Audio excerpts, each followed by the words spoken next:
আমি একটি হাদিসের প্রেমে পড়ে গেছি। হাদিসটা হচ্ছে ঠিক এমন যে যখন বান্দা একটি ঘরে কান্না শুরু করে এবং তখন আল্লাহর ফেরেশতারা বলে যে আল্লাহ তোমার এই বান্দাটা কি জন্য কষ্ট পাচ্ছে, এবং ফেরেশতারা আল্লাহর কাছে কান্নাকাটি করে বলে যে তার মনের ব্যথাকে তুমি আল্লাহ কমিয়ে দাও। তখন আল্লাহ তাআলা বলেন যে আমার বান্দা এমন কোনো কিছুর মায়া পড়েছিল বা ভালোবেসেছিল যা আমার চাইতে সে বেশি ওই জিনিসটার প্রতি ভালোবেসে ফেলেছিল।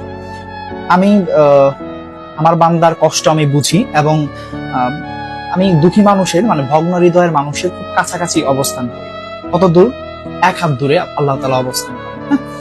এবং আরেকটা কথা হচ্ছে ফেরেশতারা তখন বলতে থাকে আল্লাহ তুমি চাইলেই কি সেই বান্দার সেই অভাবগুলো তুমি পূরণ করতে পারো না?